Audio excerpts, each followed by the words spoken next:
ക്രിസ്തു തന്റെ ഐഹിക ജീവിത കാലത്ത് തന്നെ അദ്ദേഹത്തെ വ്യക്തിയെ യേശുവിനെ മരണത്തിൽ നിന്ന് രക്ഷിപ്പാൻ കഴിയുന്നവനോട് ഉറച്ച നിലവിളിയോടും കണ്ണുനീരോടും കൂടെ അപേക്ഷയും അഭയയാചന കഴിക്കുകയും ഭയഭക്തി നിമിത്തം ഉത്തരം ലഭിക്കുകയും ചെയ്യുന്നു.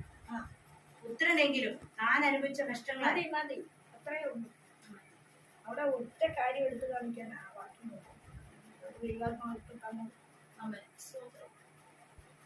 അപ്പൊ ഭൂമിയിൽ ജീവിച്ചിരുന്ന കാലത്ത് ക്രിസ്തു ഐഹിക ജീവിതകാലം ഇഹലോകത്തിലെ വാസമുണ്ട് അല്ലേ?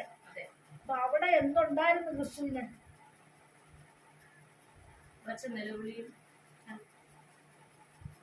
അപ്പൊ നിലവിളിക്ക് ഭയങ്കര ലിമിറ്റേഷനുണ്ട്. ഡിവൈഡ് ചെയ്ത നിലവിളി പലതരത്തിലുണ്ട്. മറ്റുള്ളവരെ കാണിക്കാൻ നിലവിളിക്കാം അല്ലേ? മരിച്ചടക്കിന് പോയി കഴിഞ്ഞാൽ അവര് നിലവിളിക്കുന്ന കണ്ട് നിലവിളിക്കും. ചിലരുടെ വേദന കണ്ട് നിലവിളിക്കും. രക്തബന്ധത്തിലുള്ളവർ നിലവിളിക്കുന്നു. തകർന്നുള്ളത്. അപ്പൊ നിലവിളിക്ക് എന്തുണ്ട്? പല വ്യാഖ്യാനം അല്ലേ? ക്രിസ്തു നിലവിളിച്ചത് എന്തിനാ? മരണത്തിൽ നിന്ന് രക്ഷിക്കാൻ കഴിയുന്നവരോട്. മരണത്തിൽ നിന്ന് രക്ഷിക്കാനാണോ നിലവിളിച്ചത്? ആമേൻ. ക്രിസ്തു ഏറ്റെടുത്തേച്ച് താഴെ വന്നത് ഇല്ലേ? സ്വർഗത്തില് പിതാവിന്റെ വലതുഭാഗത്തിരുന്ന ദൈവപുത്രനായ ക്രിസ്തു സ്വർഗീയ മഹിമകളെ വിട്ടതാണ് ലോകത്തിൽ മനുഷ്യന് വേഷമെടുത്ത് ഇറങ്ങി വന്നത്. ഇത് സഹിക്കാൻ തന്നെയാ. പിന്നെ എന്തിനാ ഉറച്ച നിലവിളി വന്നത്? അത് എഴുതിയിരിക്കുന്നുണ്ട്, മരണത്തിൽ നിന്ന് രക്ഷിപ്പാൻ കഴിവുള്ളവനോട്. അപ്പൊ അതില് ആശയം വരുന്നത് മരണത്തിൽ നിന്ന് വിടുവിക്കണമെന്ന്. അപ്പൊ ക്രിസ്തുവിന്റെ ഐഹിക ജീവിതം ഇഹലോകത്തിലെ വാസത്തിൽ, ഇഹലോകത്തിലെ അനുഭവത്തിനൊരു വിടുതലല്ലതാണ്. അവൻ പക്ഷേ അവിടെ താൻ ഉറച്ച നിലവിളി വായിച്ചു. എന്താണ് അതിന്റെ അർത്ഥം? ഉറച്ച നിലവിളിയോടും കണ്ണുനീരോടും എന്തൊക്കെ ചെയ്തു? ഉറച്ച നിലവിളി അപേക്ഷിച്ചു. ഉറച്ച നിലവിളിയിൽ തന്നെ എന്തുണ്ട്? അപേക്ഷയുണ്ട്. അവൻ ആർക്കെങ്കിലും വേണ്ടി നിലവിളിക്കുന്നതായിട്ടല്ല. തന്റെ ഈഹലോകവാസത്തിൽ താൻ അനുഭവിക്കേണ്ട ക്ലേശം മുഴുവൻ തനിക്ക് അറിയാം. താൻ നിലവിളിച്ചാൽ മരണം മാറുമെന്നും തനിക്കറിയാം. എന്നാൽ താൻ ഈഹലോകത്തിൽ മാതൃകയാക്കി കാണിച്ചത് തന്റെ ആത്മാർത്ഥമായ നിലവിളി തന്റെ ജനത്തിനു വേണ്ടി ഇടിവിൽ നിന്നുകൊണ്ട്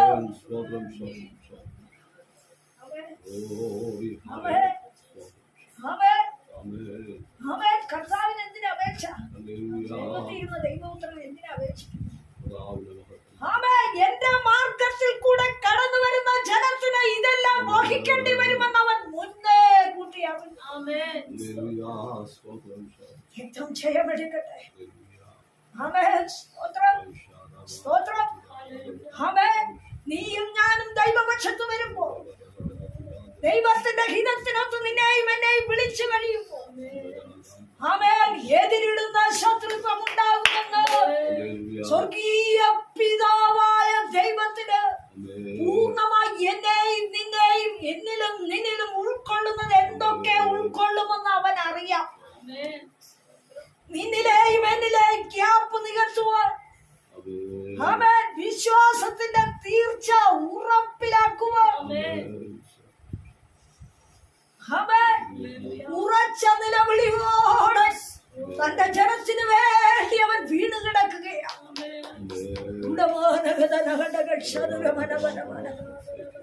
രക്തം ജയമെടുക്കട്ടെ. ഓ രക്തം ജയമെടുക്കട്ടെ. യേശുവിന്റെ രക്തം ജയമെടുക്കട്ടെ. അവന്റെ മാതൃക കാണിച്ചുകൊണ്ട് അവന്റെ പിന്നാലെ നിലവിളിക്കുന്ന ജനം വിശ്വാസകോണത്തെ കണ്ടുകൊണ്ട് കർത്താവ് ഭൂമിയിൽ അനുഭവിക്കേണ്ട തീക്ഷ്ണമായ അനുഭവത്തിന്റെ മുൻപില് അവന്റെ ഹൃദയത്തിന്റെ ആഴത്തിൽ നിന്ന്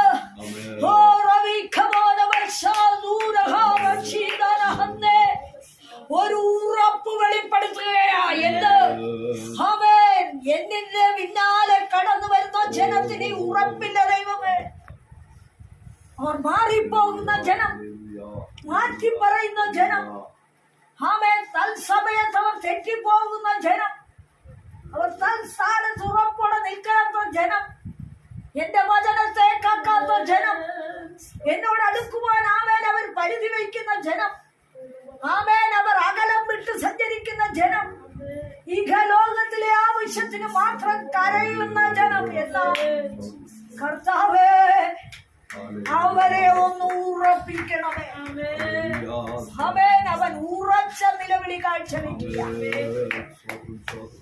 മാത്രമല്ല, നിലവിളിക്കുന്നതോടൊപ്പം അവൻ ദൈവത്തിന്റെ മുമ്പിൽ അപേക്ഷ സമർപ്പിക്കും.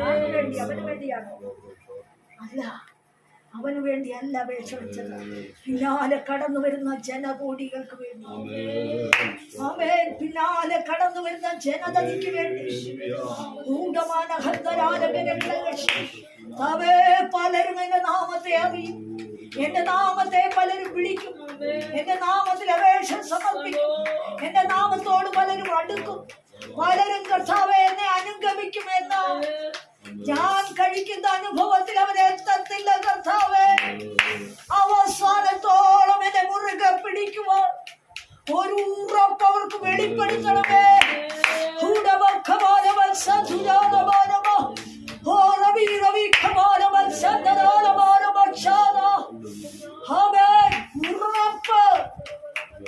അപേക്ഷ, കണ്ണുനീര് ജനതയ്ക്ക് വേണ്ടി അവൻ ഒഴുക്കി വീടുകളെ.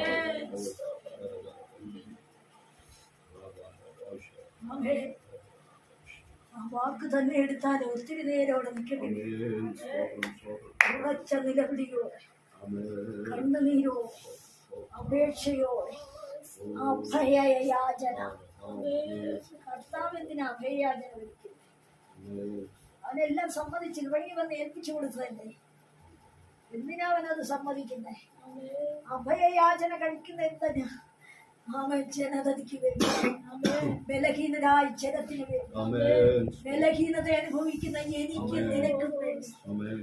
അവൻ നമ്മുടെ ബലഹീനതകളെ ചുമന്നുകൊണ്ട് അവൻ കാൽവരിയിലേക്ക് കയറുക. അത് എഴുതിയിരിക്കുന്നു. ഭയഭക്തി നിമിത്തം അവൻ ഉത്തരം കിട്ടി. എന്നാൽ പെട്ടെന്ന് വായിക്കുന്നവർക്ക് തോന്നും മരണത്തിൽ നിന്ന് വിടുവിക്കാനല്ലേ അവൻ അവിടെ കിടന്നത്. മരണം മാറിയോ? ക്രിസ്തുവിന്റെ മരണം മാറിയോ? ലോകത്തിൽ നിന്ന് മാറിപ്പോകുന്നത് എന്റെ പിന്നാലെ അനുഗമിച്ചു വരുന്ന ജനത്തെ അതിൽ വിശ്വസിക്കുവാൻ ഇരിക്കുന്നവരെ കണ്ടുകൊണ്ട്, അതിൽ ആശ്രയിക്കുന്ന ജനത്തെ കണ്ടുകൊണ്ട്, ആവശ്യങ്ങളുടെ അലക്കലും വേദനയും ഞെരുക്കവും സങ്കടവും ദുരിതവും ദുഃഖവും ഏകാന്തതയും അനാഥത്വവും വിധവുമാരായും ഈകലോകത്തിൽ കഷ്ടപ്പെടുന്നവർക്ക് വേണ്ടി അവൻ അഭയയാചന കഴിക്കുക. ദൈവമേ, ഇവരെ നിലനിർത്തണമേ.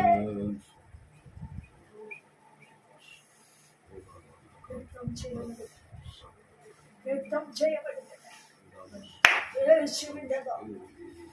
യേശുവിന്റെ നമുക്കതൊന്നും പറ്റത്തില്ല.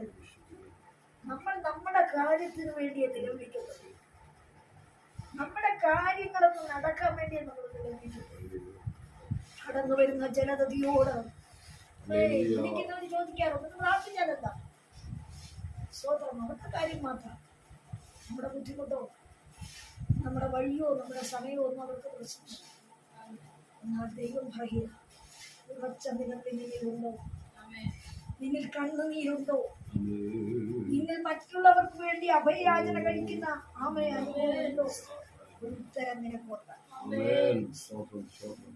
സഭയ്ക്ക് വേണ്ടി നീ കരഞ്ഞാൽ, സഭയ്ക്ക് വേണ്ടി നീ നിന്നാൽ, സഭയെ നീ പരിപാലിച്ചാൽ, ചില വ്യക്തി ജീവിതങ്ങളെ പുറത്തു കൊണ്ടുവരുവാൻ പുറത്തോട് പൊട്ടിച്ച് പുറത്തു വരുന്നത് പോലെ ചിലത് പുറത്തു വരുവാൻ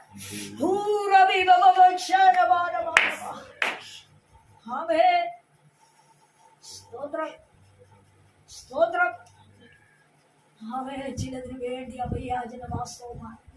പരമാർത്ഥതയിൽ ഉദിക്കുന്ന നിലവിൽ ആത്മാർത്ഥതയുള്ള കരച്ചിലുള്ള ചിലർ വിടുവിക്കപ്പെടും. കാരണം വാഗ്ദത്തം അങ്ങനെയാണ്. ഭൂമിയിൽ രണ്ടുപേർ ഐക്യപ്പെടും. ആത്മാർത്ഥതയോടെ എല്ലാവരും പ്രാർത്ഥിക്കും. ഒത്തിരി പേര് പ്രാർത്ഥിക്കും, കൂട്ടായ്മയിൽ പ്രാർത്ഥിക്കും. ഇതെല്ലാം അവരുടെ ലക്ഷ്യങ്ങൾക്ക് വേണ്ടി. എല്ലാവരും ഒന്നിച്ചുണ്ടെങ്കിൽ പ്രാർത്ഥിക്കും, എല്ലാവരെയും കേൾക്ക പ്രാർത്ഥിക്കും. അതല്ല പ്രാർത്ഥന. പ്രാർത്ഥന എന്താ? ആത്മാർത്ഥതയുള്ള നിലവിൽ അവിടെയാണ് ദൈവത്തിന്റെ പറയും.